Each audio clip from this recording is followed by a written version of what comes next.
In this lesson, we'll focus a little on destructive and non-destructive image adjustments and learn how we can use both fill and adjustment layers. Okay, great. So this is our begin file for lesson 15. So this is actually a render from one of the courses in our training library. So this particular image of this bedroom has a very warm tone to it. There's a kind of a warm lighting both coming from the windows here on the wall as well as this lamp over here. So let's talk about image adjustments here for a moment, because this is one of Photoshop's real strengths. So browse with me up here, if you will, underneath the image menu. And we're going to come over here to adjustments. Now, you'll notice here that we have just an enormous amount of different types of adjustments that we can make to an image. So looking through this list, whether it's maybe we want to adjust the hue and the saturation of an image, maybe we want to adjust color balance, or even convert the image to black and white, any of these adjustments that we select inside this menu here, it's going to apply that particular adjustment directly to the layer that we have selected. So let's say, for example, in the instance of black and white. So you can see here kind of a preview of what that looks like behind. If I hit OK on this, guess what? I have just made a destructive change to this image. Why is that? Well, it's because I've converted all the color pixels on that background layer to black and white. Now, this is something that I would strongly encourage you to avoid doing, if at all possible. Now, if we accidentally saved over this file, then maybe this is our only copy of the file. Well, we've just lost all of that information, and that's the last thing you want to do. So let me go ahead and hit Control-Z, and I'm going to undo that here because I'm going to show you really a better way to make these types of changes. Now, over here inside our Layers panel, there's a little button right down here in the center. It looks like a circle that is filled with half black and half white. If I were to click on this, you'll notice here that there are a lot of the same adjustments listed right here inside this menu. As a matter of fact, everything from, let's say, this perforation down is going to be some kind of an adjustment that more than likely has an equivalent up here under the image menu. Now, we're going to get to those here in just a moment. I want to cover what fill layers are just for a moment with you, because these top three options will create what's known as a fill layer. Now, we can create both a fill layer as well as an adjustment layer in a number of different places here. We can create them from that menu here. We can do it in the adjustments panel right over here. And we can also come up here under layer and create a new fill layer or a new adjustment layer.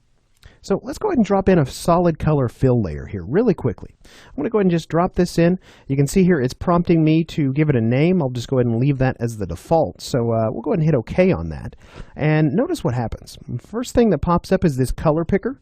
We will be diving into this in a little more detail in an upcoming lesson. But notice here that the color that's chosen is black. So I'm going to come in here and kind of adjust this to kind of a blue color, maybe something like that. And we'll hit OK. Now, what I want you to pay attention to is what happened over inside the Layers panel, because if we look over here, there's a new layer that's been added. Now, this is a fill layer, a solid color fill layer. So you can see if I hide this, we still have our image back here behind. And this particular layer fills the entire canvas, in this case, with blue. Now, it does come with a mask, and again, we're going to be learning about masks in an upcoming lesson, so I'm not really going to focus much on that. But let's say, for example, with this image, we wanted to maybe try and tame down some of the warm tones in this image. Maybe we wanted to cool it off a little bit. So cooling it off means adding a little bit of blue. So we'll come in here and use our solid color fill layer, and I'll just actually change the blend mode on this. I'm going to drop this down, and I'm going to choose color. And you can see here at 100% opacity, it essentially creates kind of a monotone image using this blue.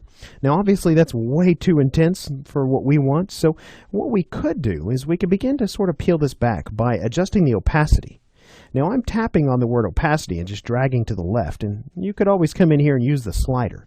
But you can kind of see what this effect has. If I turn this all the way down, there's our original image with its entire warm palette.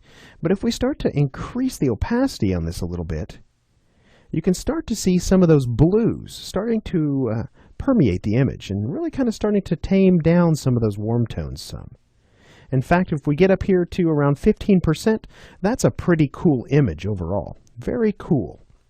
Now, when I'm talking about warm and cool, if you're not familiar with those terms, I'm talking about color temperature, where your yellows and your oranges and your reds are very warm colors and hot colors, and your blues and kind of your blue-greens and things of that nature are cooler colors. So with that said, this again is a fill layer. Now, we can create a fill layer with a solid color, and as you saw before, we can fill it with a gradient, or we can fill it with a pattern.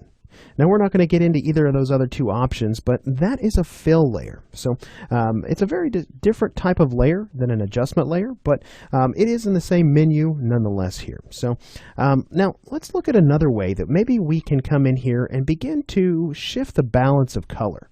As a matter of fact, let's create an adjustment layer for a color balance shift. So there's a color balance adjustment right here, kind of about halfway down, and we can either choose it from right here, or we can come over here in our adjustments panel and click on that color balance icon right over here. So either way, it's going to do the same thing. As soon as I click on that, a new adjustment layer has been added. Now, nothing has changed on our canvas because we haven't made any changes to the balance of color yet. But you'll also notice that this properties panel pops out. Now, we're going to take a look at this here in just a moment, but let's come over here and take a look in our layers panel. You'll notice here that we now have our new adjustment layer here, and it has this icon, the same icon for color balance. That icon's right up here as well. Now, just as with the fill layer that we just looked at, we also have a layer mask that comes attached to this. Again, we're not going to worry about that just yet.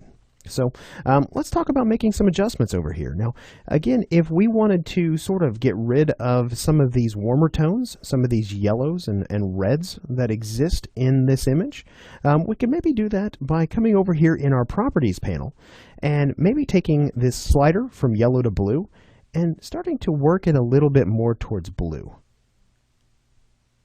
Now, we could also come over here and shift this slider at the top and maybe shift it more into the cyan side rather than the red side. So right now it's zeroed out, and we'll start to kind of just slide that over into the cyan side a bit.